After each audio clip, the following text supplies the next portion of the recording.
वंदहु गुरु पद पदुमा पदा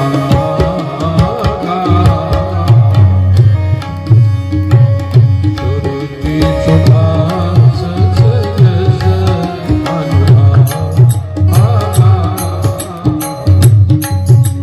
मंगल भवन मंगल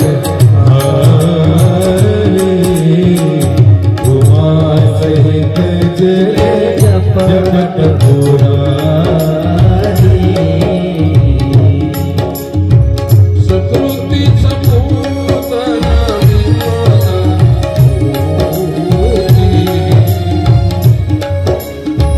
मंजुल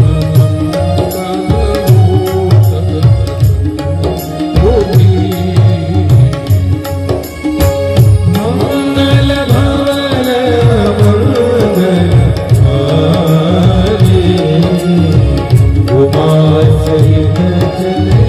जगत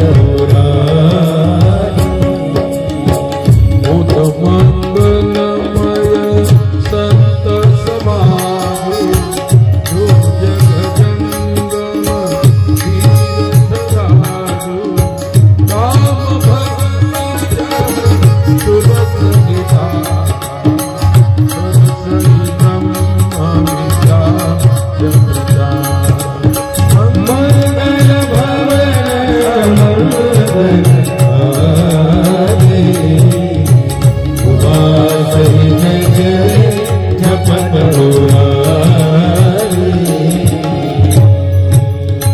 हरि हर कथा विराजति बेनी मन सकल मुद मंगल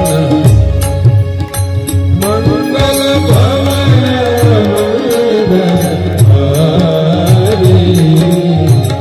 उमा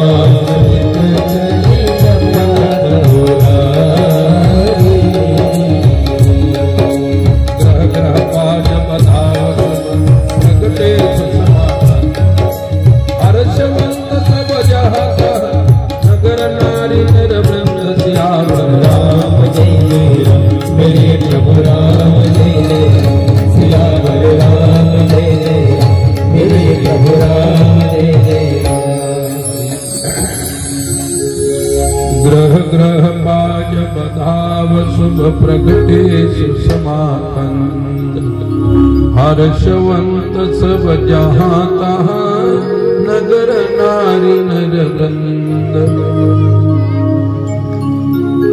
भगवान रघुनंदन कौशल्यानंदन दशरथ नंदन अयोध्यानंदन भगवान मर्यादा पुरुषोत्तम श्री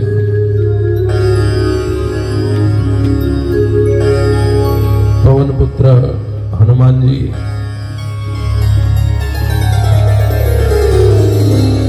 कथेला उपस्थित श्रद्धा भक्ति प्रेम विश्वास स्वरूप समस्त भक्तगण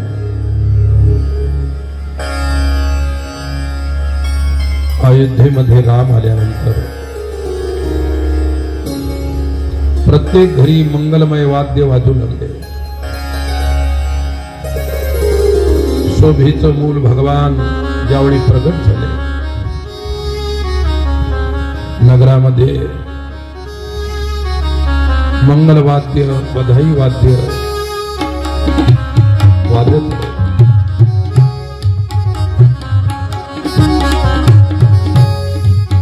संपूर्ण नगरवासी प्रफुल्लित आहेत आनंदित आहेत। स्वयं भगवानच मंगलमय असल्यामुळे अयोध्या सुद्धा मंगलमय आहे।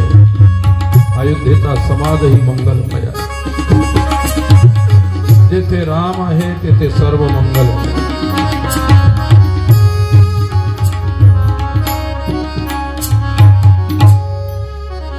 अयोध्येची परिस्थिती वर्णन करतात। कैकेयी सुता सुमित्रा सुंदर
कौशल्याजीने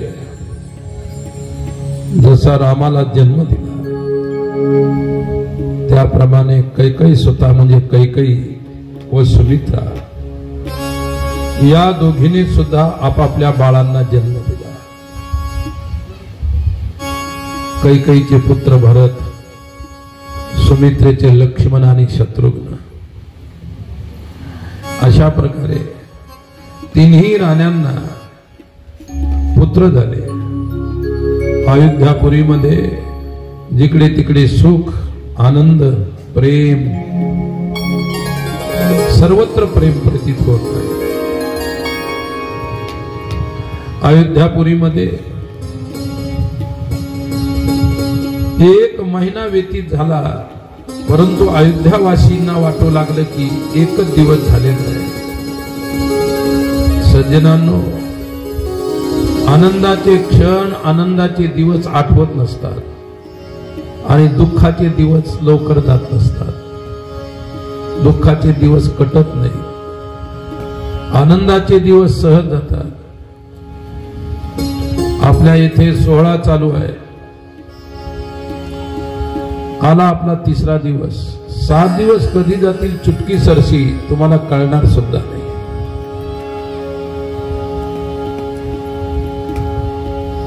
अयोध्येमध्ये एक दिवस एका क्षणासारखा व्यतीत होता. अयोध्येचा आनंद विलक्षण आहे, कारण अयोध्येचा राम सुद्धा विलक्षण. भगवान श्रीराम भरत, लक्ष्मण, शत्रुघ्नाचा जन्मोत्सव पाहण्यासाठी संपूर्ण नरनारी प्रसन्न आहे, आनंदित आहे. हे चरित्र भगवान शंकर पार्वतीला सांगतात, काकभुसुंडीजी महाराज गरुडाला सांगतात आणि गोस्वामी तुलसीदासजी तुम्हा मला सांगतात. परम आनंद प्रत्येकाच्या हृदयामध्ये एक आनंदाची अनुभूती आहे.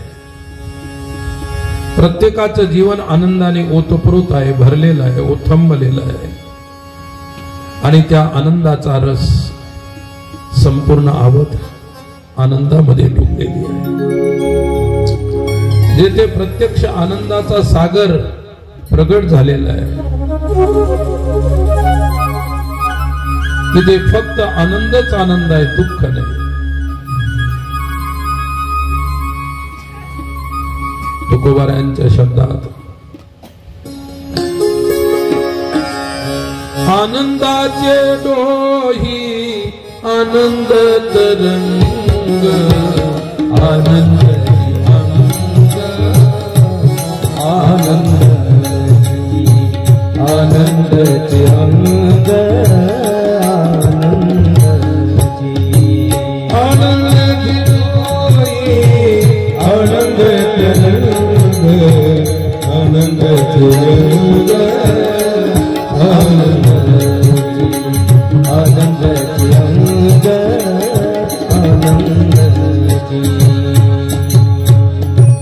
आनंदाचे डोही आनंद तरंग, आनंदची अंग आनंदची. नाम करण कर अवसर जानी, भूप बोली पठाई सुनी ज्ञानी.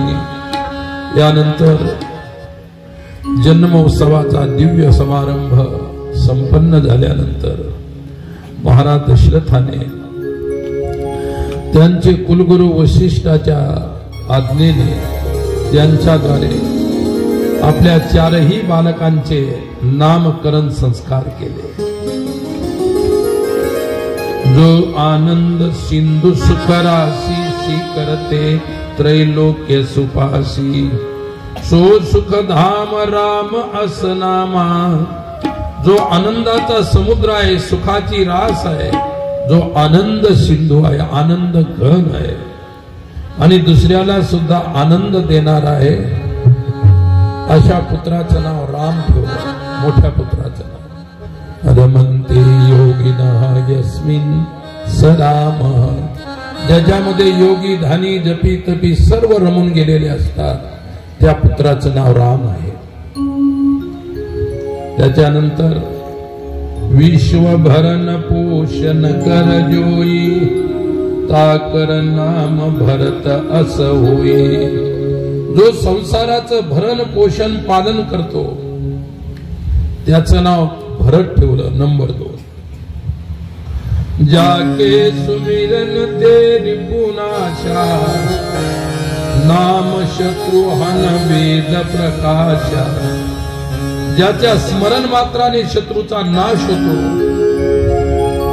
असं वेदामध्ये प्रसिद्ध असणार शत्रुघ्न नाव ठेवलं 3ऱ्या बाळाचं. आणि आता 4था लक्ष्मण आहे. वास्तविक रामाच्या नंतर भरताचं आणि लक्ष्मणाचं 3ऱ्या नंबरला नाव ठेवायला पाहिजे, परंतु लक्ष्मणजीचं नाव शेवटी ठेवलं कारण लक्ष्मणजी विशेष आहे. लक्षण धाम राम प्रिय सकल जगत आधार गुरु वशिष्ठ तेई राखा लक्ष्मण नाम उधार. जो सर्व शुभ लक्षणाचं धाम आहे, सर्वात जास्त रामाला प्रिय आहे आणि संपूर्ण जगताचा आधार जो शेष भगवान आणि त्या शेष भगवंताचे अवतार लक्ष्मण असल्यामुळे त्यांचं नाव वशिष्ठाने लक्ष्मण असं नाव.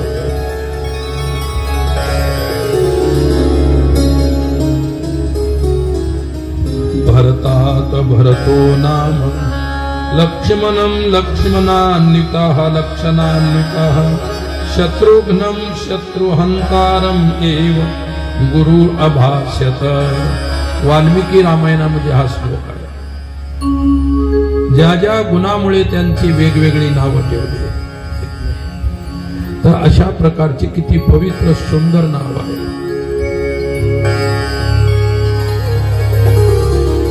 पुत्राचे नाव नामकरण संस्कार झाल्यानंतर ती छोटी छोटी बाळं मोठी व्हायला लागली. दशरथाच्या दिव्य अंगणामध्ये खेळत आहेत.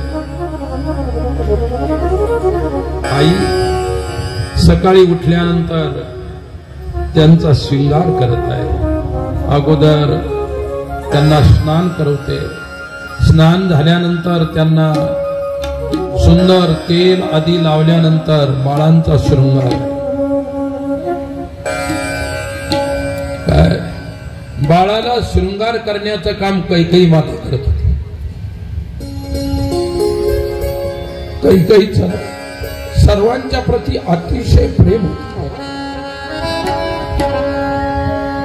आई कैकेयी बाळाला स्नान झाले की प्रत्येकाला आपल्या मांडीवरती घेऊन त्यांचा शृंगार करायची, त्यांना सजवायची.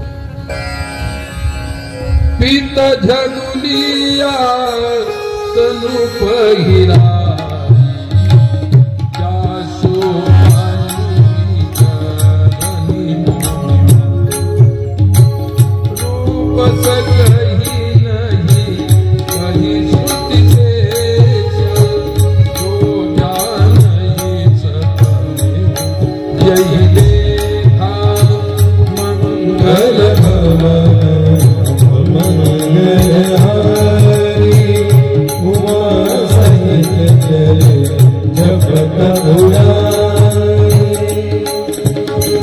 संदेह मोह पर ज्ञान गिरा ज्योति दंपति परम प्रेम बस जनित पुनीत सियावर राम जय प्रभु राम सियावर राम जय प्रभु राम. श्रीरामाच्या शरीरावरती पितांबर पिवळ्या रंगाची वस्त्र. श्रीहरीला पिवळ्या रंगाची वस्त्र खूप आवडत होती. भगवंत सावळ्या रंगाचे आणि त्यांना पिवळ्या रंगाची वस्त्र आवडायची. म्हणून आई सुद्धा त्यांना पिवळ्या रंगाचे वस्त्र श्रीरामाला परिधान करायचे. ज्या बाळाला ज्या रंगाची आवड होती, लक्षात ठेवा, पिवळा रंग हा वसंताचा रंग आहे. 6 ऋतू आहे, 6 ऋतूमध्ये सर्वात श्रेष्ठ ऋतू वसंत आहे आणि वसंताचा रंग पिवळा आहे.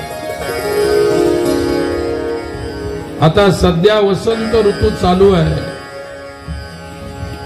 प्राचीन स्त्रिया जसा जसा ऋतू आला तसे तसे वस्त्र परिधान करायचे. आणि आता वर्तमान युगामध्ये काही हिसाब नाही, कोण काय परिधान करत. मुंबई सारख्या शहरामध्ये गेले तर शॉर्टकट कपडे आहेत. आता फक्त नागवच राहायचं राहिले, काही दिवसानं ते सुद्धा होईल. तुम्ही आम्ही खेड्यातले आहोत, संस्कृतीला, धर्माला, संस्कृतीला धरून आहोत. सांगण्याचं तात्पर्य, आता काही काही मंदिरामध्ये कायदा केलेला आहे, भारतीय वस्त्र असतील तर त्याला मंदिर प्रवेश आहे. मोठमोठ्या मंदिरामध्ये सूट पॅन्ट, त्याप्रमाणे शॉर्टकट वस्त्र जे आहे ते चालत नाही. अरे आपल्या धर्माचा जो पेहरावा आहे तो आपण परिधान करायला पाहिजे. इस्लामचा आदर्श घ्या. इस्लाम मध्ये जसे वस्त्र पण परिधान करतात तसेच वस्त्र परिधान करतात. त्यांना का शोक शायरी नाही का? परंतु त्या आपल्या धर्माचं त्या स्त्रिया पालन करतात. आपल्याला वाटतं बघ की आता या युगामध्ये तोंड झाकतात, काय काय काय करतात. आपल्याला हेही मान्य आहे की एवढं पारतंत्र्य नको आहे, परंतु कधी कधी वाटतं त्यांचं खरं आहे. आणि तुम्ही आपल्या धर्मानुसार वस्त्र परिधान करत असाल तर तुमच्यावर धर्म प्रसन्न राहील, लक्षात ठेवा. म्हणून अशा प्रकारची गोष्ट आहे. भगवंताला पितांबर पिवळ्या रंगाचे वस्त्र. अरे सर्वात श्रेष्ठ वसंत आहे तर सर्वात श्रेष्ठ राम होते. श्रीकृष्णाला सुद्धा पिवळ्या रंगाचे वस्त्र आवडायचे. श्री राधाजीला सुद्धा पिवळ्या रंगाचे वस्त्र आवडायचे. श्रीकृष्णाला कोणीतरी विचारलं, काना नेहमी नेहमी पिवळ्या रंगाची वस्त्र घालत असतोच, काय कारण आहे? कानाने सांगितलं की राधा राणीचा रंग पिवळा आहे.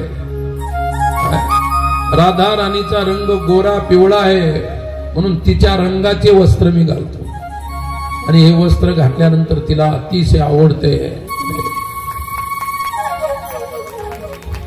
आपल्या प्रियजनांना आपण परिधान केलेले वस्त्र आवडावेत असे आपण वस्त्र घातले पाहिजे. ही तुमची प्राचीन संस्कृती आहे, तुमचा धर्म आहे. एक दिवशी आईने भगवान श्री रामचंद्राला स्नान घातलं, शृंगार केला आणि पाळण्यामध्ये टाकलेलं आहे. भगवंताचं स्नान झालेलं आहे आणि स्नान केलं, त्याला वस्त्र घातले, नंतर त्याला पाळण्यामध्ये टाकलं. आणि पाळण्यामध्ये टाकल्यानंतर आईला वाटलं आता बाळ झोपलेलं आहे, आई आपले बाकीचे काम करायला चालले. आईनं पूजा केली देवाची, नैवेद्य देवाला दिला आणि सुंदर प्रकारचा स्वयंपाक केला.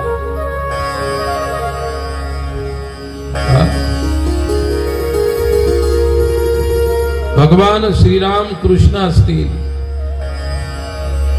श्रीकृष्णाला द्वारिकेमध्ये 56 प्रकारचा नैवेद्य दिला जात होता. 56 प्रकारचा भोग म्हणतात.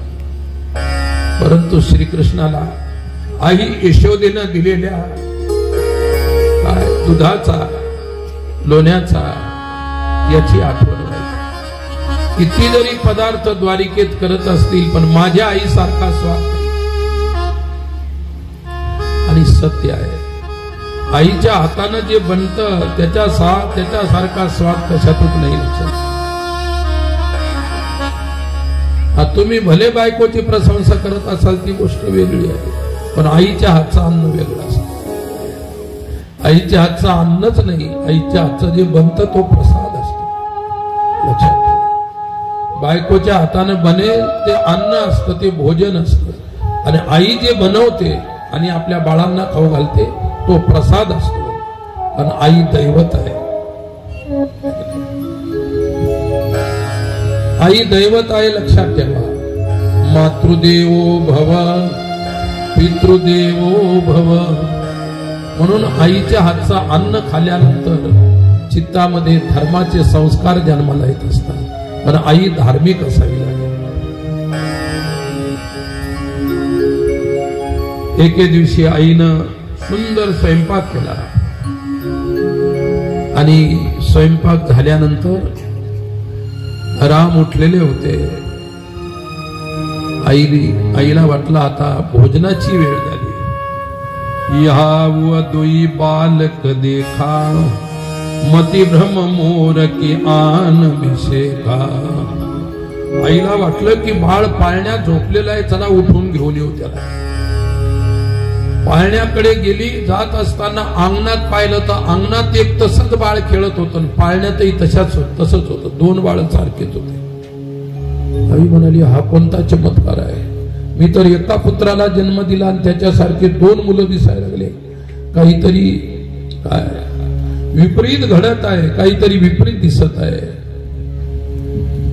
शेवटी आईचा भ्रम दूर करण्यासाठी अंगणातलं बाळ गुप्त होऊन गेलं. पाळण्यातलं बाळ उठवलं आणि चारही बाळांना, चार भाऊ होते, बरोबर राहायचे, बरोबर भोजन, बरोबर त्यांना स्नान, त्यांना बरोबरच वस्त्र परिधान. 3 राण्यांची 4 मुलं होती, परंतु सर्वांना सारखं प्रेम दिल्या जात होतं. राम, लक्ष्मण, भरत, शत्रुघ्न कधी दुसऱ्याच्या आईला सावत्राही म्हणत नव्हते.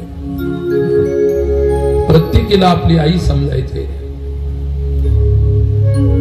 आणि ज्यावेळी कौशल्य आई बाळाला भोजनासाठी, चारही बाळांना बोलवण्यासाठी जाते, त्यावेळी बाळ अंगणात खेळतात आणि यशोदा त्यांना धरून भोजनासाठी न्यायचा प्रयत्न करते, परंतु ते हातीच लागत नाही. एकाला घेतलं इकडे, दुसरा तिकडे पळून जायचा, दुसऱ्याला ओढलं, तिसरा पळून जायचा. असे ते खेळ करत होते. कौशल्या जब बोलन जा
प्रभु जय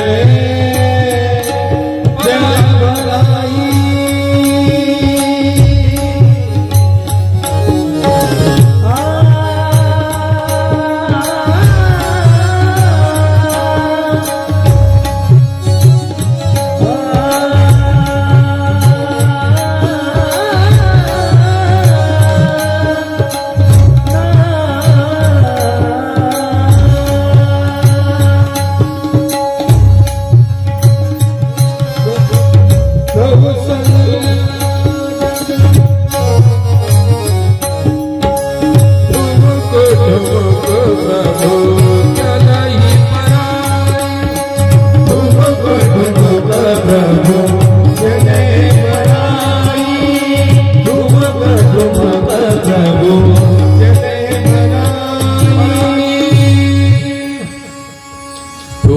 ठुमुक प्रभु चलही भराई कौशल्या जग बोल जाई। आई त्यांना भोजनासाठी बोलवायला जाते तर ते हाती लागत नाही, इकडे तिकडे पळत आहे काय। आणि ते सर्व दृश्य पाहून राजा दशरथ असतील एवढे आनंदित होतात आणि बाप आईला परेशान करतात। काही माता ज्यावेळी बोलवायला जाते तिच्या हाती लवकर लागतात। कौशल्या इतकी सरळ आहे, साधी आहे, भोळी आहे, अतिशय भोळी आहे। आणि जी आई भोळी असते तिचे मुलं हुशार असतात, लक्षात घ्या। जी आई चतुर आहे, जास्त शहाणी आहे, तिचे मुलं कधी शहाणे हुशार निघत नसतात। जी भोळी आहे तिचे मुलं हुशार असतात। यशोदा भोळी होती, कृष्ण इतके चालाक होते, इतके हुशार होते की जगामध्ये त्यांच्यासारखा हुशार कोणीच नाही झाला। तसे राम सुद्धा खूप हुशार होते, परंतु त्यांचं जीवन मर्यादेनं बांधलेलं होतं। ते आपली हुशारी मर्यादित ठेवत होते काय। आणि एके दिवशी सकाळी सकाळी आई रघुनाथ श्रीराम लक्ष्मण भरत शत्रुघ्नाला उठवते। प्रभू श्रीरामाचा एक आदर्श आहे, वो स्वामीजी वर्णन करतात। प्रातः काल उठ के रघुनाथा मात पितो गुरुनाथ। प्रातः काल उठ के रघुनाथा माता पिता गुरुनाथ। प्रातः काल उठ के रघुनाथा मात पितो गुरुनाथ। प्रातः काल उठ के रघुनाथा माता पिता गुरुनाथ।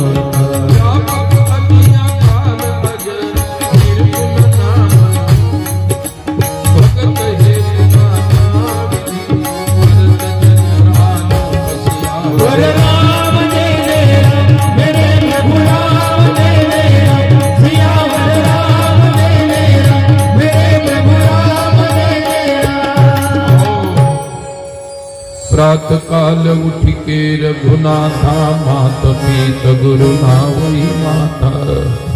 सकाळी सकाळी राम उठायचे तर रामाचा नियम होता,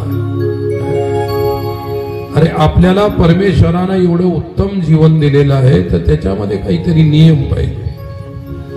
जो नियमात नसतो त्याला पशु सुद्धा म्हणता येत नाही। पशु सुद्धा नियमात असतात, ते नियमात उठतात, नियमात झोपतात, नियमात सर्व कामं करतात।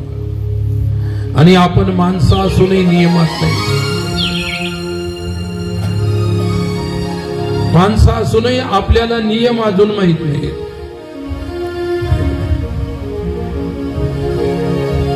आणि लांबचं उदाहरण कशाला देतो, जिवंत उदाहरण देतो तुम्हाला। मी पहिल्या दिवशी सांगितलं होतं की पुरुष मंडळीने या रिकामी जागा असते की नाही ती शोभत नाही। तुम्ही बायांच्या इकडच्या रिकाम्या जागात बसत जा, अजूनही त्यांना सुचून नाही राहिलं, कारण मंडपाची शोभा येईल। आणि दुसरी गोष्ट, एवढा सुंदर मंडप दिला, इतके घाबरतात कशाला पतात नाही, तिकडे पलीकडे पलीकडे चालले का रोडवर जाऊन बसता पता नाही एक दिवस। तुम्ही जर या लाईन मध्ये बसले, ठीक आहे, बायांना 2 लाईनी तुम्ही दिल्या, चांगली गोष्ट आहे, पण बायाच्या पलीकडच्या 10, 15, 20 माणसं बसलेले आहेत, त्यांच्या पाठीमागे तुम्ही जर बसले असते तर इतकी शोभा, आणि मला सुद्धा सांगायला इतका आनंद वाटला असता. परंतु यांच्या डोक्यातच ते बसून नाही राहिलं अजून.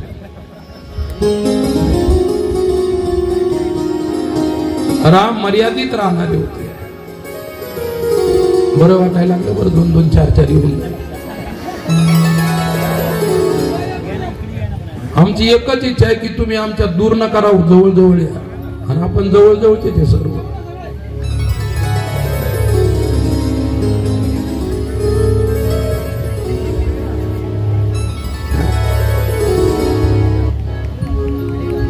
हा, बाया तुम्ही ऐकल्या तर टाळ्या वाजून राहिल्या. बायांना वाटलं की आता यांना समजून राहिलं. 3ऱ्या दिवशी वाजवा टाळ्या, ते येऊन राहिले बिचारे. ठीक आहे,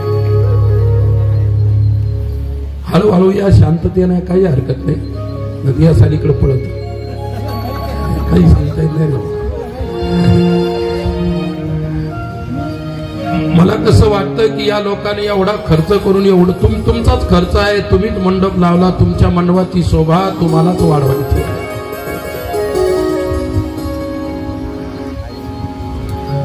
सांगितल्यानंतर कळतं त्यालाच माणूस म्हणतात, म्हणून माणसाने नियमात राहिलं. आता माणसानं सुद्धा टाळ्या वाटवल्या, ते माणसं उठून राहिले म्हणून. आता तुमच्या जातीचे येते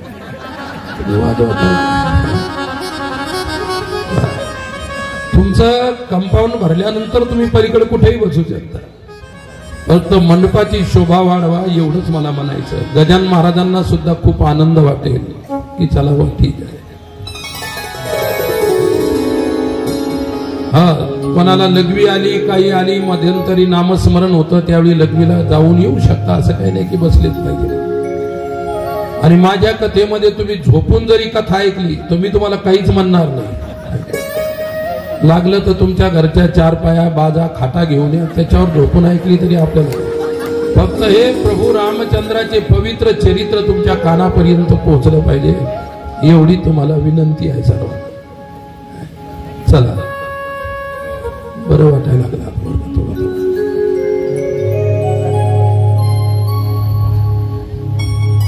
आपला विषय होता की राम 4 भाऊ दशरथाच्या अंगणात खेळायचे. खूप सुंदर गीत आहे. खेलत 4 भाई अवध माही, खेलत 4 भाई अवध माही, खेलत 4 भाई अवध माही, खेलत 4 भाई अवध माही.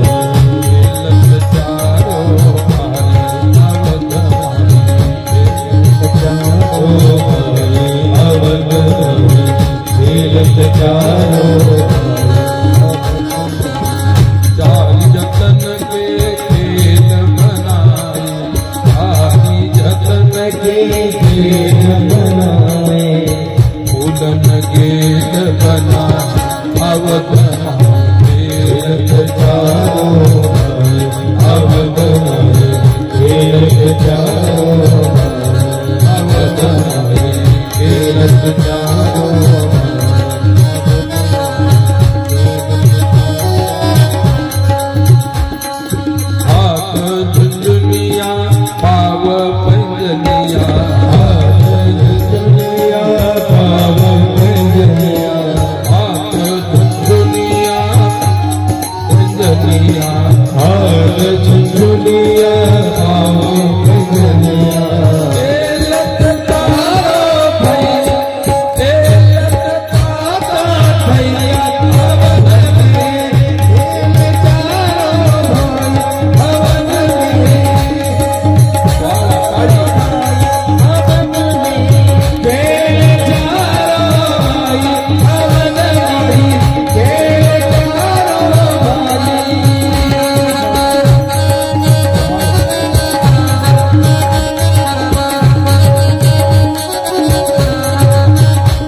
मुकुट मकरा कृत कुंडल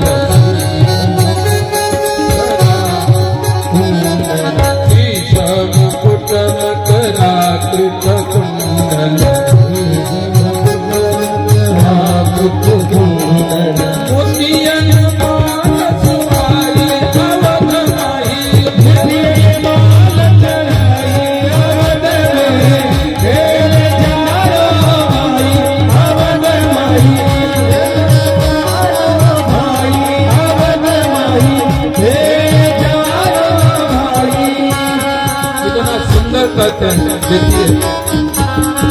चारों भाई दशरथ जी के आंगन में चारों भाई राम लखन भरत शत्रुघ्न हाथ में झुंझुनिया पहनी है, पाए में पैंजनिया है और बड़े ताल पे नाचते हैं। और जिसके शरीर में ताल है ना वही ताल पे नाच सकता है, वही ताल पे ताली बजा सकता है, वही ताल पे गा सकता है। तीनों लोक की सकल संपदा, तीनों लोक की सकल संपदा, तीनों लोक की सकल संपदा, तीनों लोक की सकल संपदा, अवधपुरी चल पाई खेलत चारों,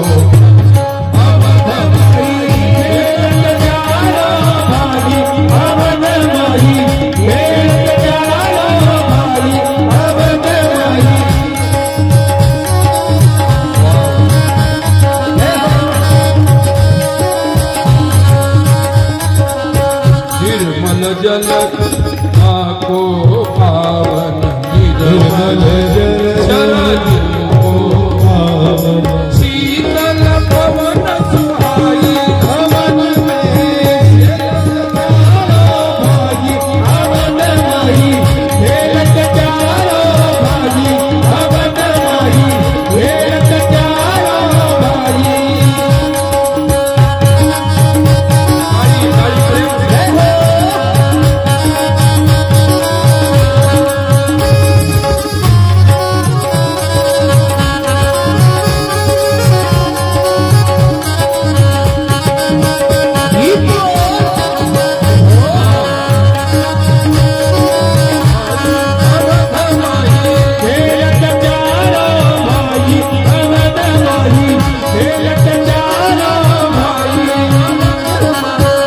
तुलसीदास आस रघुवर के, तुलसीदास आस रघुवर की, तुलसीदास आस रघुवर के, तुलसीदास तुलसीदास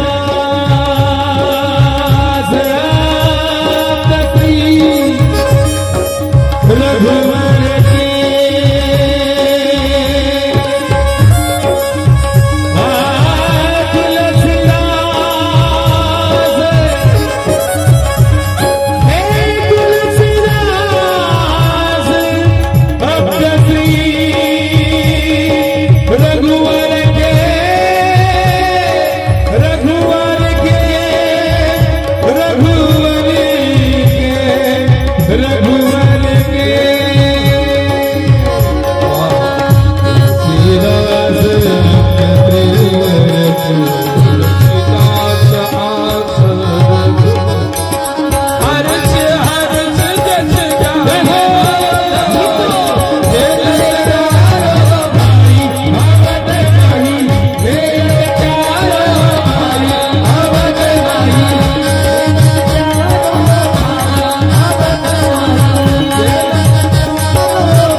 प्रसन्नता वाटून राहिली सर्व बरं का।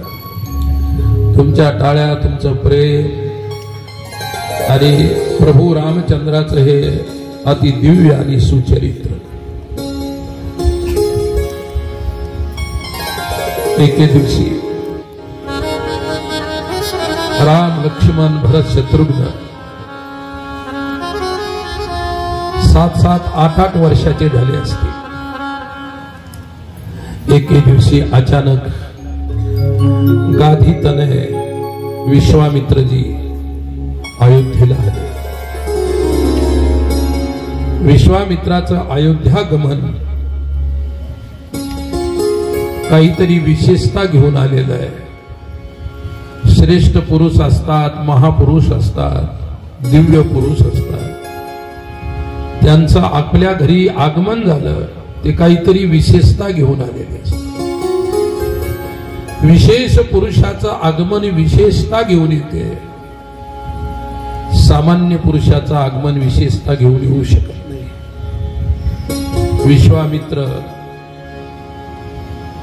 मुनी आहे, विद्वान आहे, धनुर्धारी आहे. ज्यावेळी मुनीचं आगमन राजाने ऐकले, मुनी आगमन सुना जब राजा मिलन गयू करी दंडवत मुनी सन्मानी निज अक्षर बैठारे मंगल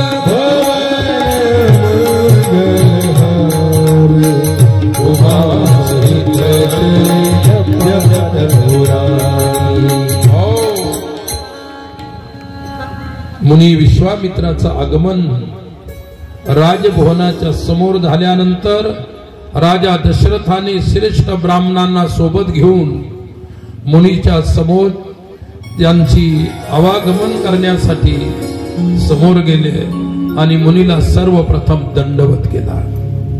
काय लक्षात ठेवा एक गोष्ट, आपल्या ग्रस्ताश्रमात कधी संत आपल्या घरी आल्याबरोबर त्यांना अगोदर नमस्कार करायचा. पूजा वगैरे जे काही असेल ते नंतर.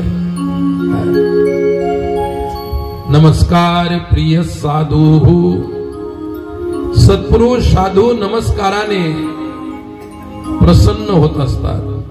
पण अगोदर घरी आले की अगोदर नमस्कार करायचा, नंतर पाय धुवा, पूजा करा, काय काय करायचं ते करा, ते नंतर.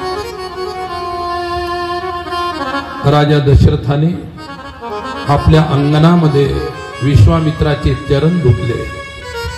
चरण धुवून त्यांची पूजा केली आणि पूजा केल्यानंतर आपल्या चारही मुलांना बोलावलं. सांगितलं, बाळांनो, आपल्या घरी महात्मा आलेले आहे, दर्शन घ्या. वडील आहे. अरे मुलांना धर्म शिकवणारे, नीती नियम शिकवणारे वडील असतात. आईचं काम असतं प्रेम करणे, वडिलांचंही काम आहे प्रेम करणे, अधिक धर्म नीती आपल्या पुत्रांना शिकवणे. परंतु जे लोक धर्मनीतीने वागत असतील, राहत असतील, त्यांनाच ते शिकवता येईल, इतरांना नाही. संस्कार आहे. नाही तर माणसं म्हणतात, बाळ्या 100 रुपये एक घेऊन ये जा. अशा मुलांना संस्कार लागतील का? अरे तुम्ही तर बिघडलेले आहात, पण मुलांना बिघडू नका. नाही तर पोराच्याच हाताने दारून पोराच्याच हाताने खायचं, जा घेऊन ये. त्याच्याने संस्कृतीत परिवर्तन होणार नाही, मुलांचं जीवन सुधारणार नाही. वडिलाचं कर्तव्य, वडील शिक्षक आहे, त्याने शासन आणि शिक्षण दोन गोष्टी द्यायला पाहिजे. आईने शासन कमी केलं तरी चालेल, आईनं प्रेम जास्त केलं पाहिजे आणि आईनं सुद्धा त्याला नीती धर्माचे धडे शिकवले पाहिजे. छत्रपती शिवरायांना त्यांच्या आईने, जिजाऊने आपल्या मांडीवर घेऊन नीती धर्माचे धडे, महापुरुषाचे चरित्र, रामायण महाभारताच्या कथा सांगत होते. तुम्ही कधी आपल्या बाळाला मांडीवर घेऊन सांगितलं का महाभारत रामायण? अरे असं असेल तरच रामासारखे पुत्र कोटी जन्माला येतील ना. त्याच्यासाठी अगोदर मायबापामध्ये संस्कार असले पाहिजे, नंतर त्या ठिकाणी त्यांचे संस्कार आपल्या संततीमध्ये उतरत असतात. विश्वामित्रजी आले, विश्वामित्रांचं पूजन केलं, स्वागत केलं, त्यांना भोजन वगैरे दिलं आणि त्याच वेळी राजा दशरथाने विचारलं, महाराज आपल्या आगमनाचा हेतू, कोणत्या निमित्ताने आगमन झालं, या दासाला काय सेवा आहे, ती सेवा. दशरथ राजा ते धनुर्धारी होते, ते देवदानवाच्या युद्धामध्ये इंद्राला अनेक वेळा सहकार्य करायला स्वर्गात जायचे. इतके प्रतापी राजा दशरथ होते. म्हणून तर त्यांच्या पोटी राम आले. लक्षात घ्या. ज्यावेळी विश्वामित्राला विचारलं मुनिवर आपल्या आगमनाचं कारण, त्यावेळी त्यांनी आगमनाचं अगोदर कारण सांगितलं आणि नंतर दुसरं कारण सांगितलं. असुर समूह सतावही मोही मै जाचन आय हो नृपतोही. राजन तू धर्मात्मा आहेस. आम्ही ऋषी मुनी अरण्यामध्ये आश्रम बनवून राहतो आणि आमच्या आश्रमामध्ये यज्ञ याग जप तप जे होत आहे त्याला असुर लोक विक्षेप करत आहेत. असुर त्याच्यामध्ये विघ्न करत आहेत. आमचे आश्रम नष्ट करतात असुर. अरे असुर त्याच काळामध्ये होते असं नाही, आजही असुर आहे. असुर नसते तर ही जमीन पुरली नसती कथेला बसायला. देवता देवता आले मंडपामध्ये, असुर आहेत घरी फिरत आहेत खामगावला इकडे तिकडे. अरे ज्याची प्रवृत्ती असुर आहे तीच माणसं असुर.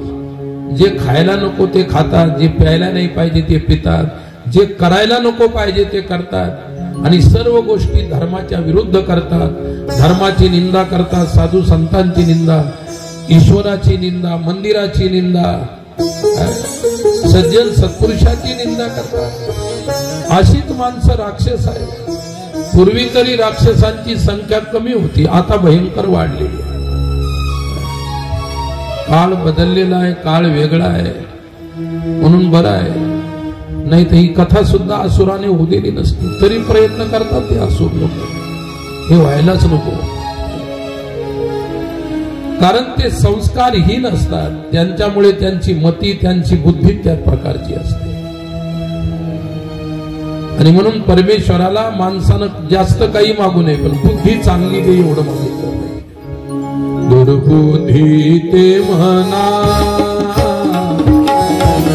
दुर्बुद्धी ते म्हणा, दुर्बुद्धी ते म्हणा, दुर्बुद्धी ते म्हणा.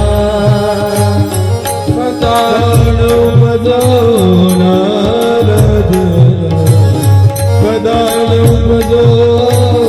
नारायणा दुर्बुद्धि निधना, दुर्बुद्धि निधना,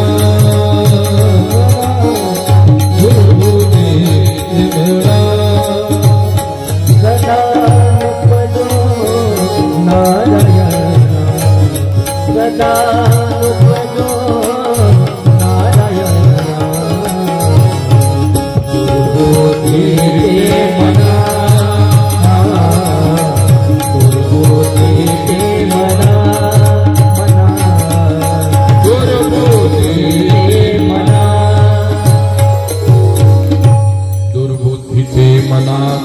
नुपजो नारायणा. परमेश्वरा पांडुरंगा बुद्धी दे, दुर्बुद्धी देऊ नकोस. परमेश्वराला सद्बुद्धीचं दान मागितलं पाहिजे. दुर्बुद्धी स्वतःचा विनाश करत असते आणि दुसऱ्याचाही सुद्धा विनाश करत असते. म्हणून दुर्बुद्धी परमेश्वराला मागू नये, सद्बुद्धी मागा. विश्वामित्राला त्यांनी कारण सांगितलं की आमचे सर्व आश्रमातले धर्म कार्य असुरांनी राक्षसांनी बंद पाडलेले आहे. आश्रमांचं धर्माचं संरक्षण व्हावं. तुझ्या घरी धर्मरक्षक पुत्र जन्माला आलेला आहे आणि म्हणून माझी एक मागणी आहे. काय मागणी आहे? मागणी केली, अनुज समेत देहुर तुम्हारा, अनुज समेत देहुर तुम्हारा, निशिचर मधमय हो बसता, निशिचर मधमय हो बसता.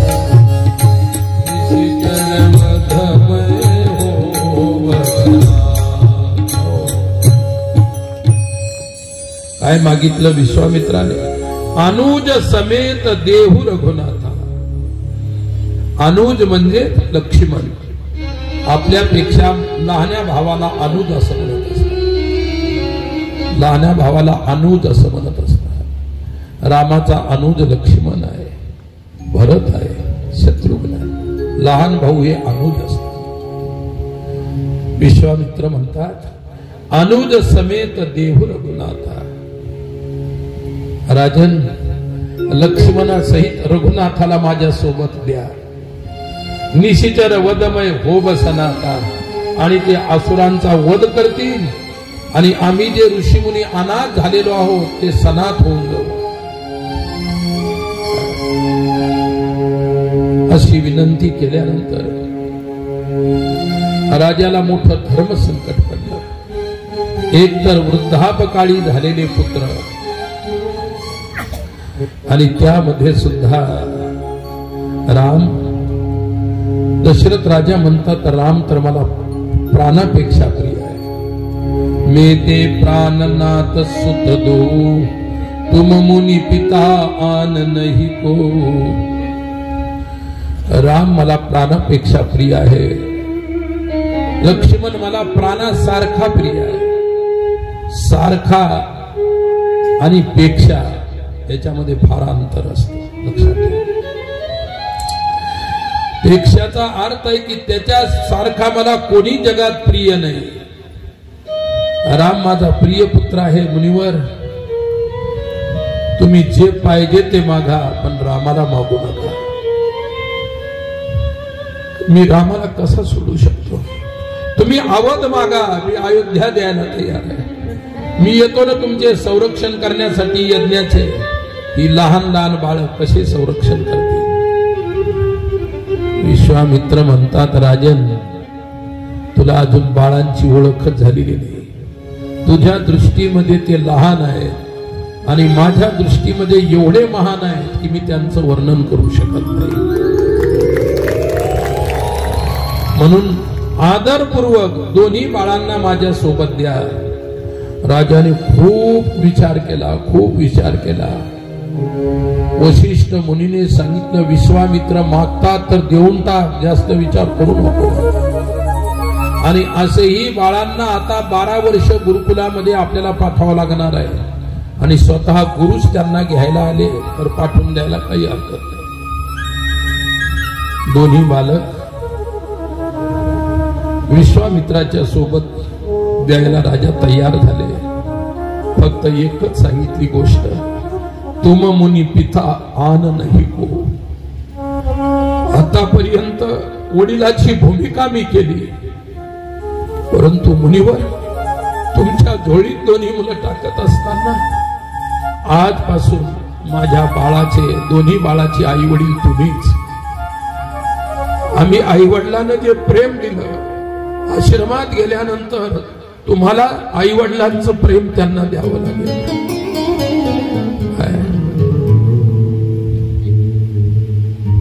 तुमच्या आश्रमात राहून ती सनात होती. प्रेमाची अपेक्षा. आपल्याही आश्रमामध्ये 2च वर्षाचं मूल आलेलं आहे. आणलेलं आहे आम्ही सोबत करा. शेवटी दाखवेल मी तुम्हाला. 2च वर्षाचं आहे. 12व्या दिवशी आई निघून गेली. त्याच्या अगोदर वडील वारले. बाळाचं, आईचं दूध सुद्धा त्याला मिळालं नाही. आश्रमात आलं त्यावेळी असं कागदासारखं हलकं होतं. खायची व्यवस्था नाही. एका मंदिरात दोन्ही भाऊ आहेत, ते मंदिरात पडलेले असायचे. ज्याला पुजाऱ्याने नैवेद्य तर त्यांना अन्न मिळायचं. कुठलंही पाणी प्यायचे, कोणाला भीक मागून आम्हाला द्या थोडस. परंतु चुकीच्या ठिकाणी गेले असते. एका मुस्लिम ग्रस्ताने त्यांच्या आजीला मागितलं होतं, हे दोन्ही मुलं मला देऊन टाका. त्या व्यक्तीच्या घरी व्यापार उद्योग 100-200 एकर जमीन, आणि त्याच्या आजीने त्याला दिलं नाही. मला बाबाच्या पदरात टाकायचं आहे आश्रमात, मला नाही द्यायचं तुम्हाला. मला संपत्ती नको सांग किती आहे. अरे त्यांचं जीवन संपत्ती बनलं पाहिजे, हा मुख्य उद्देश आहे. त्यांना संपत्ती देऊन काय करायचं? अनेक लोकांच्या जवळ संपत्ती आहे, अनेक लोकांच्या जवळ संपत्ती आहे, संतती असे की रोज त्यांना लाता मारते, अशी संपत्ती कोण्या कामाची आहे? संस्कार, विद्या, ज्ञान हे जीवन आहे. म्हणून ते आश्रमात आले. अशी 16 मुलं अनाथ आहेत असतात. 16 मुलांचं संगोपन अनाथ करतात. 20 वृद्ध आहेत, वृद्धाश्रम सुद्धा आहे. शेवटी मी सर्व परिचय देणार आहे. आपला विषय रामायण. ज्यावेळी दोन्ही बाळांना विश्वामित्राच्या हवाली केलं, दोन्ही बालक विश्वामित्राच्या दोन्ही हाताच्या बोटाला धरून आता अयोध्येला सोडून चाललेले आहे. अयोध्येवरती भगवान श्रीरामाचं खूप प्रेम आहे. अवधपुरी मम पुरी सुहावली. शरयू नदीच्या तीरावर अयोध्या वसलेली आहे. मां शरयू के किनारे अयोध्या है और अयोध्या के नरेश दशरथ, दशरथ के पुत्र राम लखन दोनों भाई.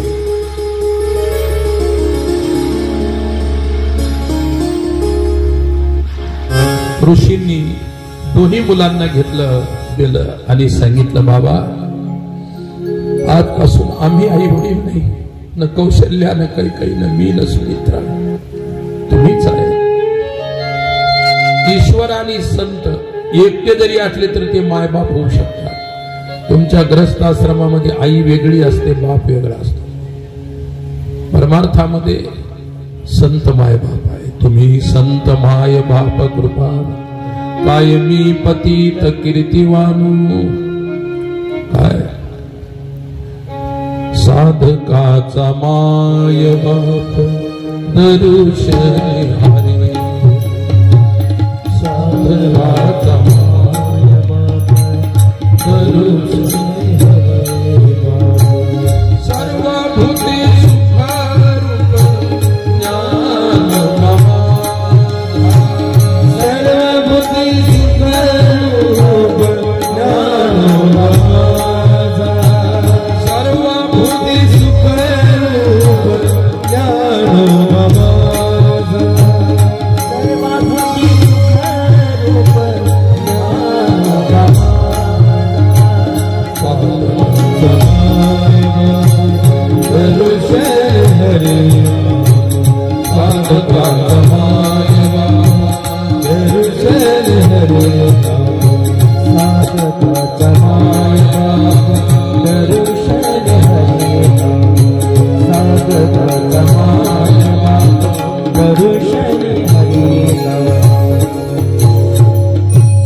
साधकाचा माय बाप दर्शने हरे ताप. सर्वाभूती सुखरूप ज्ञानोबा माझा. अरे ज्ञानेश्वर महाराज संताची आई झाले म्हणून त्यांचं नाव माऊली पडलं. बालपणी त्यांचा वनवास झाला. आई साहेब मुक्ताई स्तनपान करणारी छोटीशी कन्या होती. ती आईचं स्तनपान करत असताना तेवढ्या वयामध्ये आई वडील निघून गेले म्हणजे कायमचे गेले. त्यांना देहांत प्रायश्चित्त घ्यावं लागलं. त्यावेळी त्यांची आई रुक्मिणी जात असताना ज्ञानोबाला आपल्या हृदयाशी धरलं आणि सांगितलं, ज्ञानोबा आम्ही आई वडील असून आम्ही आता चाललो. या तिन्ही बाळाची आई तू आहेस. ज्ञानेश्वर महाराजांना माऊली रुक्मिणी मातेनं बनवलं. नंतर सर्व जग त्यांना माऊली म्हणून. काय सर्व पदव्या घेता येतात पण आई ही पदवी नाही घेता येत. काय आई ही पदवी घेणं सर्वात अवघड आहे. म्हणून सर्व जगाचे मायबाप संत असतात. विश्वामित्र पोटच्या लेकराप्रमाणे त्यांच्यावरती प्रेम करू लागले आणि विश्वामित्राने वैभव प्राप्त केलं. साक्षात ईश्वर विश्वामित्राच्या समोर आहे, सोबत आहे. रस्त्याने जात असताना मार्गामध्ये मुनीने ताडका नावाची राक्षसी दाखवली. ताडका राक्षसी ही भयानक खतरनाक होती.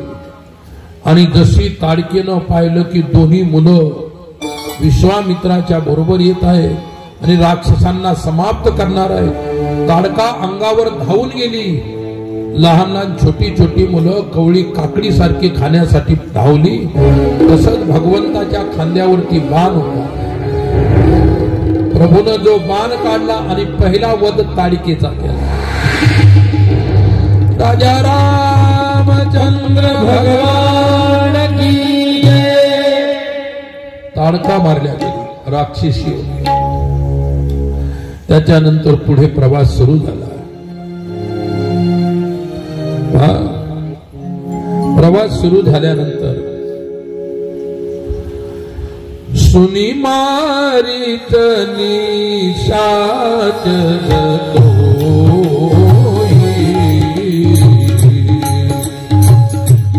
सहाय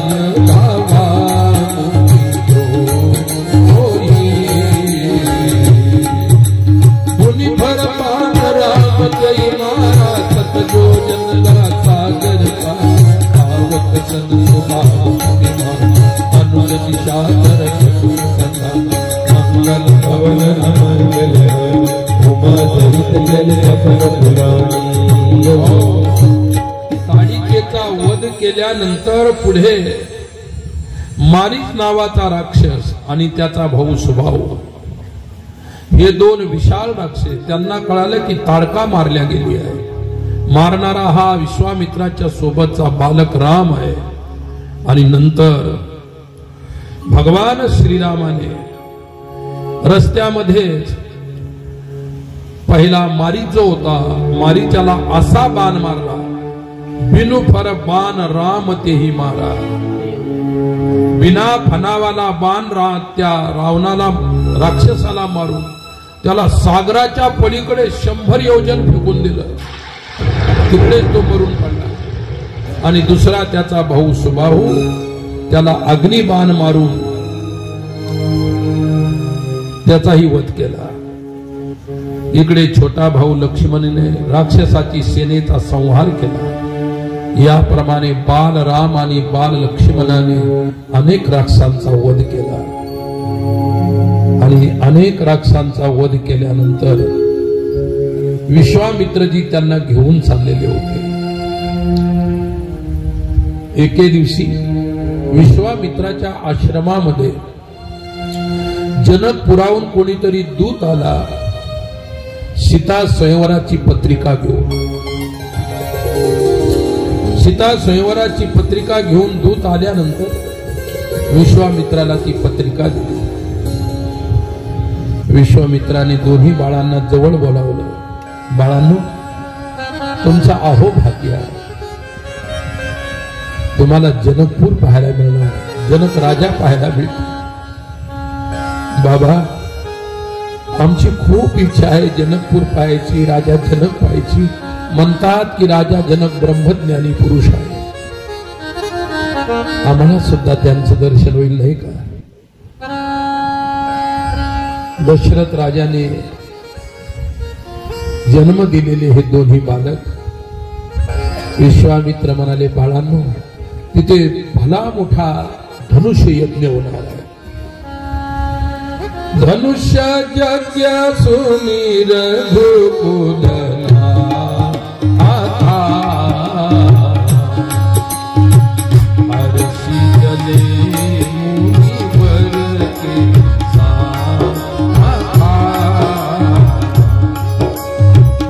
मंगल भवन मंगल हरि उमा सहित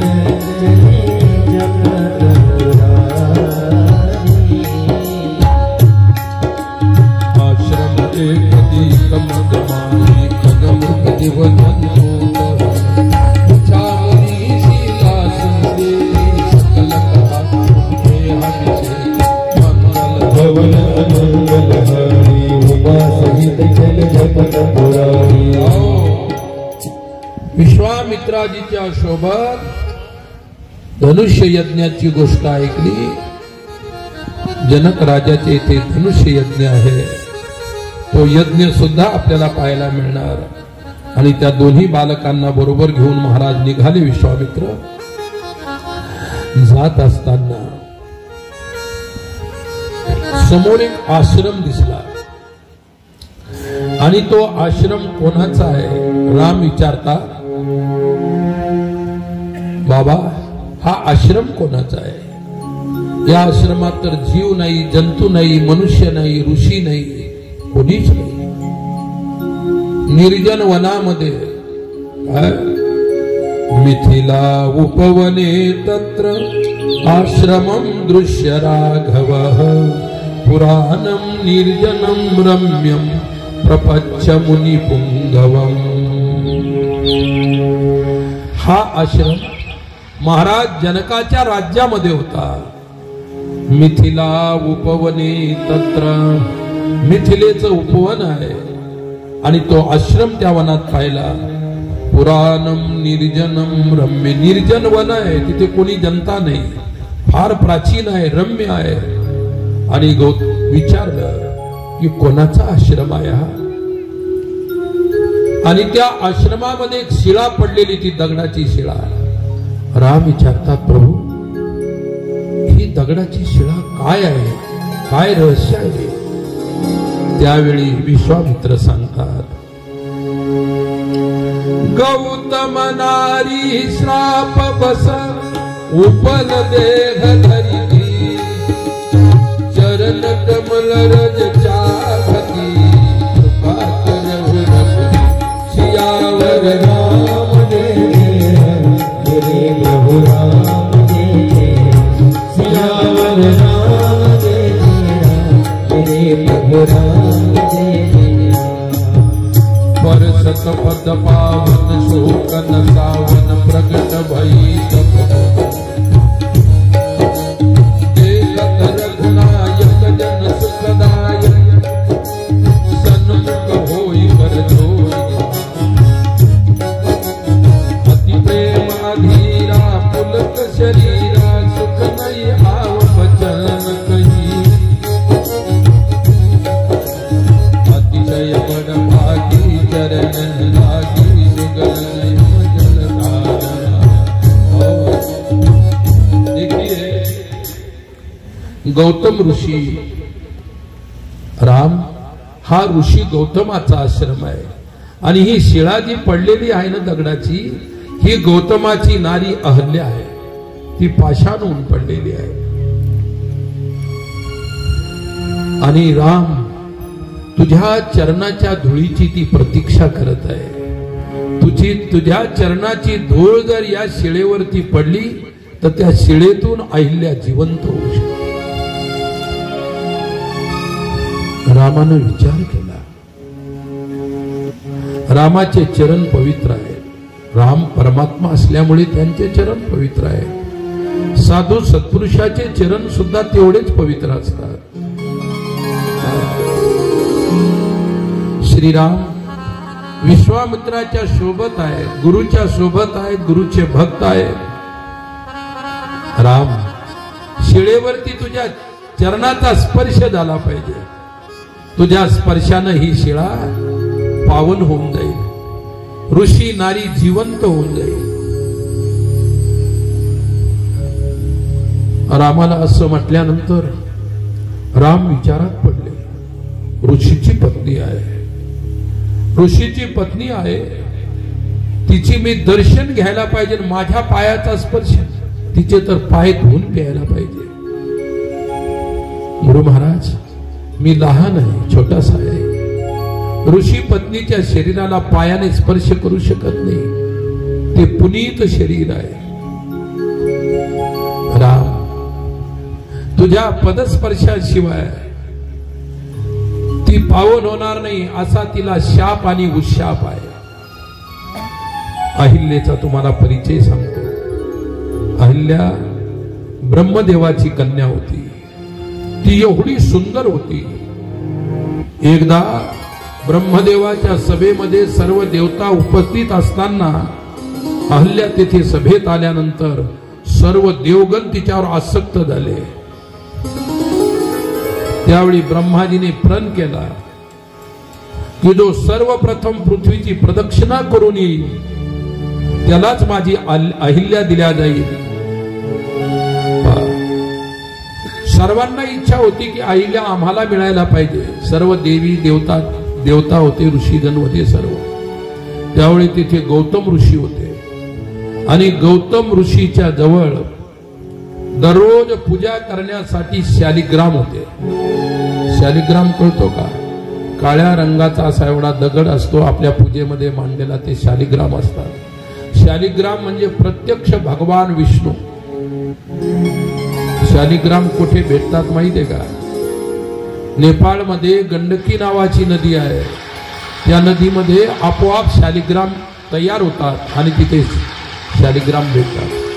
नर्मदा नदीमध्ये नर्मदेश्वर तयार होतात आणि गंडकी नदीमध्ये शालिग्राम तयार होतात. म्हणून ग्रस्त आश्रमामध्ये आपल्या पूजेमध्ये शालिग्राम असले पाहिजेत आणि रोज शालिग्रामाची पूजा झाली पाहिजे. आणि शालिग्रामाला तुलसी वाहिल्यानंतर शालिग्राम खूप प्रसन्न होता. शालिग्राम आता राजाने प्रण केला, जो पृथ्वीची प्रदक्षिणा करून सर्वात अगोदर येईल त्याला माझी अहिल्या दिल्या जाईल.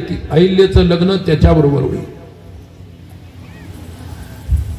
सर्व लोकांनी आपापले वाहन तयार केले. पृथ्वी प्रदक्षिणासाठी तयार झाले. आपापले वाहन धावायला लागले. परंतु त्यावेळी काय, गौतम ऋषीच्या जवळ शालिग्राम होते. गौतम ऋषीनं जमीन स्वच्छ केली, सारून घेतली, त्याच्यावरती शालिग्रामाची पूजा मांडली, पूजा केली आणि शालिग्रामाला एक प्रदक्षिणा केली आणि लगेच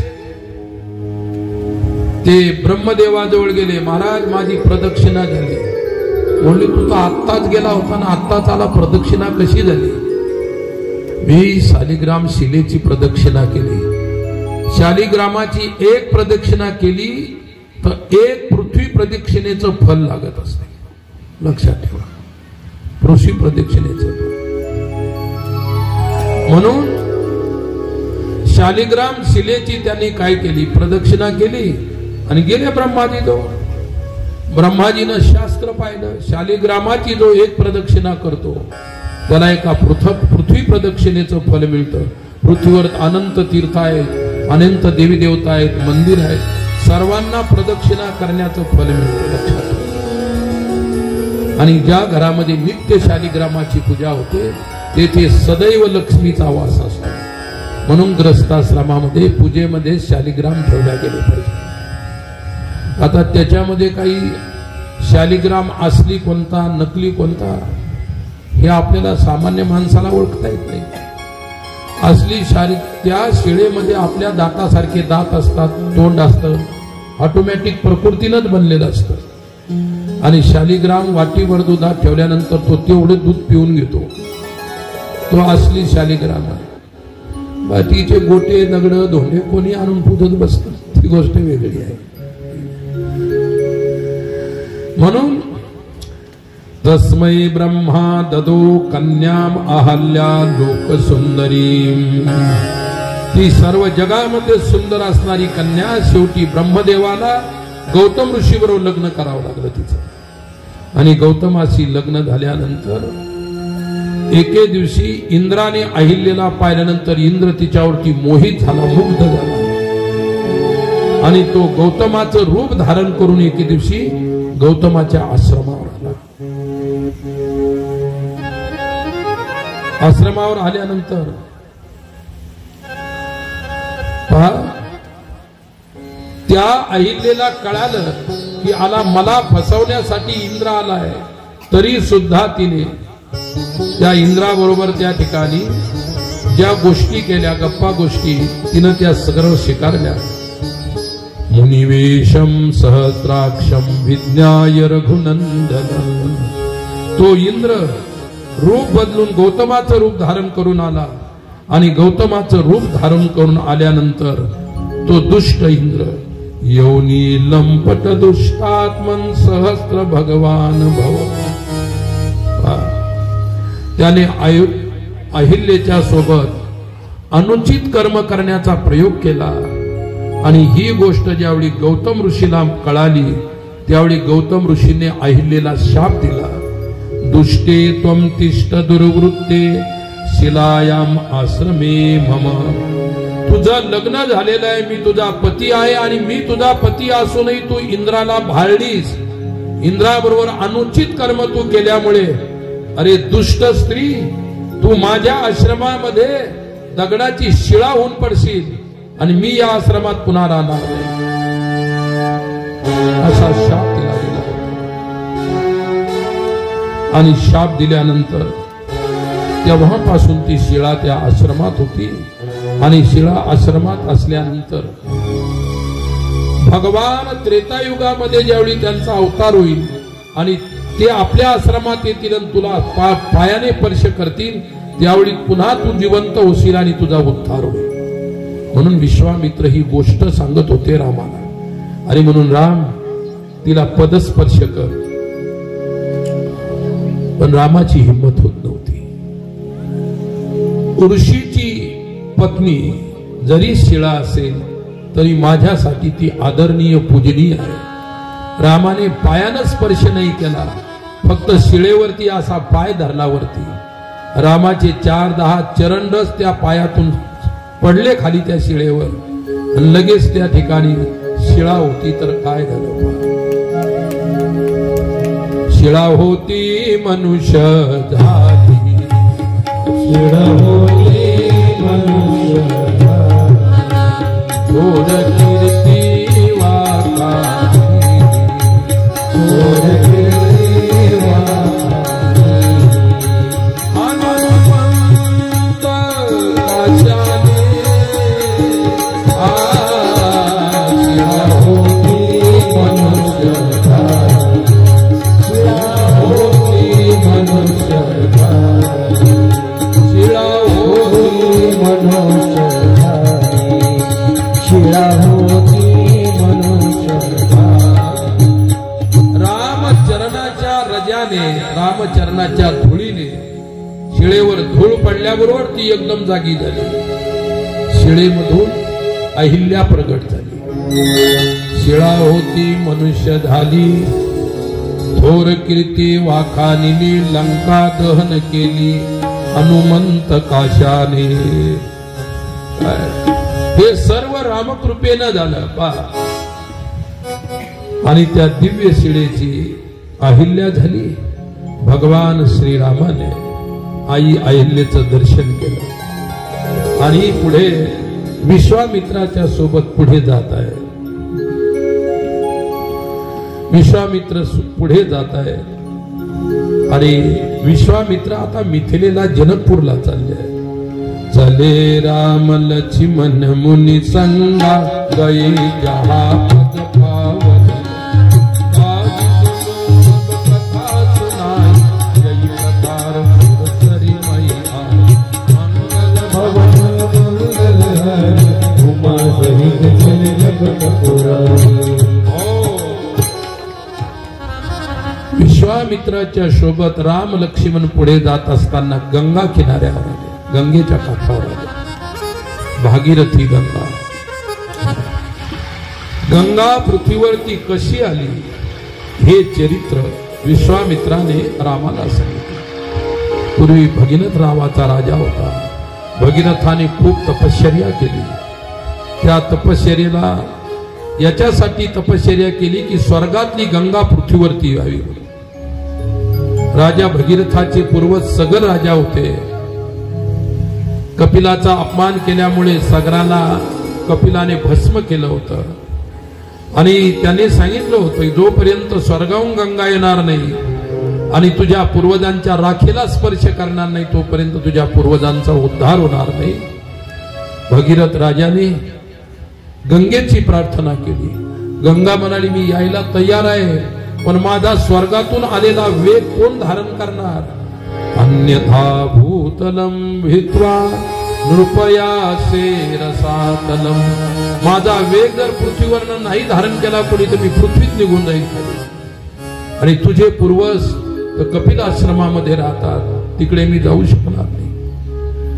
मग माझा वेग धारण करणारा कोणी असेल तर बघ. मग भगीरथाने भगवान शंकराची आराधना केली.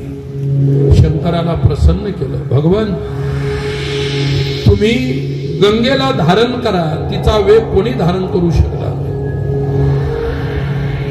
शंकर भगवान म्हणले तिला हा अहंकार येऊ द्या. म्हणाले स्वर्गातून यायचे का कुठून, मी धारण करतो.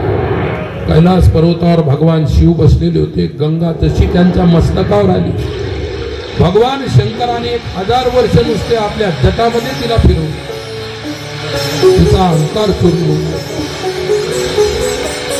भगीरथ राजा म्हणाले देवा तुमच्या जटेतच ती राहिली म्हणून तिचं नाव जटाशंकरी आहे. गंगेचं नाव काय, जटाशंकरी. शंकराला प्रार्थना केली माझ्या पूर्वजापर्यंत न्यायचाय तिला. सांगितलं राजा रथ घेऊन ये. तुझा रथ पुढे चालेल, गंगा पाठीमागे चालेल. रथ आणला भगीरथाने. जसा जसा रथ चालू झाला तसा तशी गंगा पाठीमागे चालत गेली. शिवाने आपल्या जटेतून सोडलं तिला खाली. पुढे गेल्यानंतर जन्नू ऋषीचा आश्रम होता. ऋषी जन्नू तपश्चर्या करत होते. आता काय झालं, त्यांच्या जवळूनच रथ गेल्यामुळे ती गंगा जशी आली तिचा ओघ प्रवाह जन्नू ऋषीला ढकलायला लागला. असा जन्नू ऋषीनं डोळे उघडले की माझ्या तपश्चर्येमध्ये कोण विघ्न करतंय. पाहतात तर गंगा. जन्नू ऋषीला राग आला आणि ती संपूर्ण गंगा त्याने आपल्या कमंडलात भरून घेतली. पुढे जायचा मार्गच थांबला. पुन्हा भगीरथ राजा आले. जन्नू ऋषीची प्रार्थना केली भगवान पूर्वजाच्या उद्धारासाठी गंगा न्यायची आहे, सोडा तिला. जन्नूनं आपल्या कमंडलातून सोडलं. तिथं त्या गंगेचं नाव जान्हवी झालं. अगोदर जटाशंकरी, नंतर झाली जान्हवी. मग भगीरथाच्या पाठीमागे जार जार जार जार कपिल आश्रमाला गंगा आली. तिथे सगर भस्म होऊन पडलेले होते. कपिल आश्रम तुम्ही याच्यातले बरेच जाऊन आले असाल. म्हणजे गंगासागर. गंगासागर म्हणजे कपिल आश्रम. आजही तिथे कपिलाचं मंदिर आहे. आपल्या महाराष्ट्रातले पुष्कळ लोक जातात संक्रांतीच्या वेळी गंगासागरला जातात. कधी म्हणतात त्यावेळी समुद्र अशा प्रकारची वाट देतो. तसं काहीच नाही. त्यावेळी समुद्राला ओहोटी आलेली असते. समुद्राचं पाणी पलीकडे होऊन घेतात. परंतु कोणी काही सांगतो, कोणी काही सांगतं, सर्व गप्पा असतात. कपिल आश्रमाला गंगा गेली आणि मग तिथं सगळे पूर्वज पडले होते भगीरथाचे. त्यांचा सर्वांचा उद्धार झाला. म्हणून कपिल आश्रमाची गंगा सागराची यात्रा याच्यासाठी केल्या जाते की तुमचे पाठीमागचे जेवढे पूर्वज आहेत त्यांचा सर्वांचा उद्धार व्हावा म्हणून यात्रा केली जाते. कोणती? गंगा सागराची. मागचे नाराज आहेत. इकडच्या बाया नाराज वाटते. त्यांनी टाळ्यात नाही वाजवत. उद्धार नाही पाहिजे तुमच्या पूर्वजांचा. विनोदाचा भाग सोडून द्या. मला एवढंच सांगायचं तुमच्या पूर्वजांचा उद्धार व्हावा म्हणून म्हणतात सकल तीर्थ बार बार गंगा सागर एक बार. अनेक तीर्थ वेळोवेळा केल्याचं पुण्य एकदा गंगा सागर केल्यानंतर होत असते आणि सोबत तुमच्या पूर्वजांचा उद्धार होत असतो. आता भगवान श्रीराम आले जनपुराच्या जवळ विश्वामित्राच्या बरोबर. श्याम गौर मृदु बयस किशोरा लोचन सुखद विश्वतीत उठे सकल जग रघुपति आये विश्वासी निकट आये. मंगल भवन मंगल हरि उमा सहित जन जगत पुरारी प्रेम मगन मन जानी को करि विवेक धरि गद गद गिराज वीर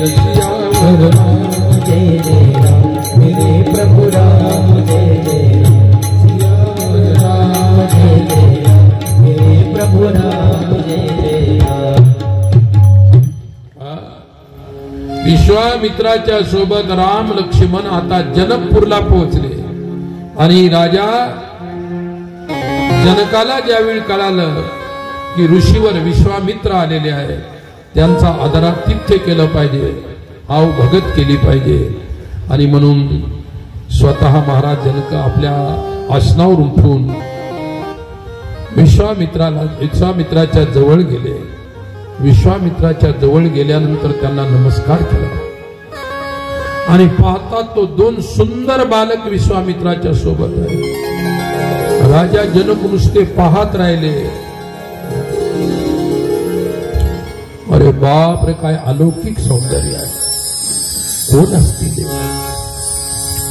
वास्तविक जनक राजा ब्रह्मज्ञानी आहे. ब्रह्मज्ञानी कधी सगुणाला भाळत नसतो, ते निर्गुणाची अनुभूती करणारे, निर्गुण ब्रह्माची अनुभूती करणारे महाराज ज्ञानी जनक. पण आज सगुण रामाला पाहून त्यांचं ज्ञान बाजूला राहिलं. किती सुंदर आहेत राम. आणि जनक राजा खऱ्या अर्थानं आज विदेही झाले. मूर्ती मधुर मनोहर देती भयहु विदेहु विदेहु दिसे. मूर्ती मधुर मनोहर देती भयहु विदेहु विदेहु दिसे. मंगल भवन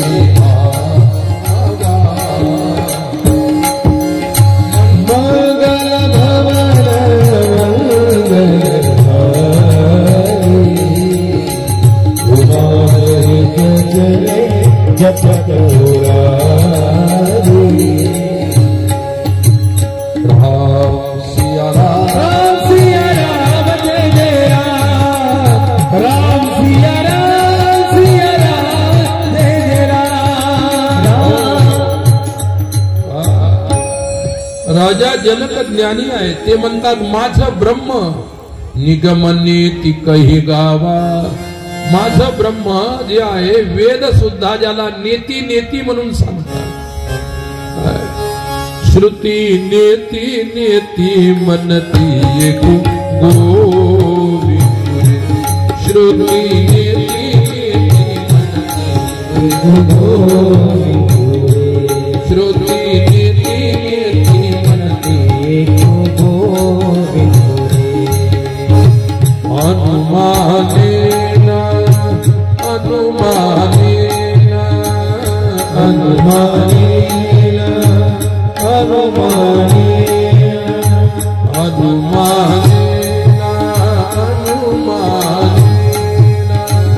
अनुमानेना अनुमानेना. श्रुती नेती नेती म्हणती गोविंद. श्रुती नेती नेती म्हणती गोविंद. श्रुती नेती नेती म्हणती गोविंद. आदि आनंद रे आदि परमानंद.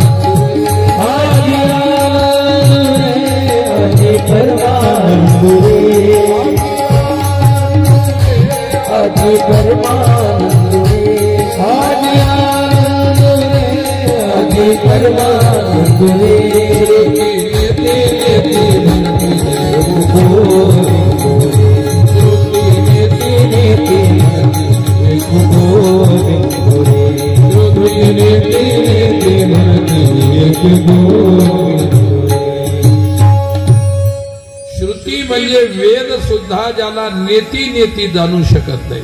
नैती नैती. परमात्मा असा नाही, परमात्मा असा नाही. मग परमात्मा कसा आहे हे श्रुतीला सुद्धा कळालं नाही. जनक म्हणतात जणू काही मला असं वाटतं माझं ब्रह्मच दोन बालकांचं रूप धारण करून आज इथं आलेलं आहे. सहज विराग रूप मनु मोरा थकित होते जिमी चंद्र चकोरा. काय चकोराला चंद्र दिसल्यानंतर जशी दशा होते. तुकोबारायांनी एका अभंगात सुंदर म्हटलेलं आहे. काय म्हणतात महाराज? चंद्रासी चकोर मोरासी मयूर वाटे तैसा भर आनंद वाटे तैसा भर चंद्रासी चकोर मेघासी वाटे तैसा वाटे तैसा भर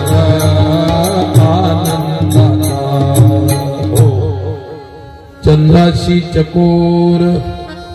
चकोर चंद्राला पाहून आणि मोर मेघांना पाहून जसा तल्लीन आणि एकरूप होतो तसा राजा जनक रामाला पाहून सर्व विसरून गेले. ब्रह्मज्ञानी राजाला सुद्धा असं वाटू लागलं, इनही विलोकत अति अनुरागा बरवस ब्रह्म सुख ही मनु त्यागा. त्यांनी आपलं ब्रह्मसुख आणि ब्रह्मानुभूती या दोन्ही बालकावरती ओवाळून एका बाजूला टाकून दिल्या आणि सगुणाच्या प्रती अनन्य प्रेम तयार. ब्रह्मज्ञानी पुरुषाला सुद्धा राम लक्ष्मणाच्या स्वरूपाने लळा लावला. ब्रह्मज्ञानी कोणाच्याही लळ्यामध्ये नसतात पडत, परंतु अलौकिक स्वरूप आहे. आणि अशा प्रकारचं हे चिंतन पुढे विश्वामित्र राम लक्ष्मणाची व्यवस्था जनक राजाने अशोक वाटिकेमध्ये केलेली आहे. ऋषी आहेत घरात ठेवण्यापेक्षा बरेच जंगलामध्ये अशोक वाटिका होती त्यांची. आजकाल आपण ज्याला गार्डन म्हणतो तशी वाटिका होती, बगीचा होती. आणि त्या बगीच्यामध्ये विश्वामित्राची राम लक्ष्मणाची एका सुंदर कुटियामध्ये तिथे व्यवस्था केलेली आहे. ते चिंतन ऐकण्यापूर्वी थोडस आपण संकीर्तन करणार आहोत.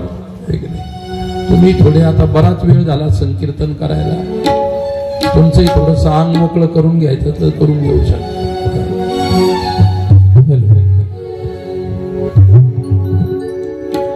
श्री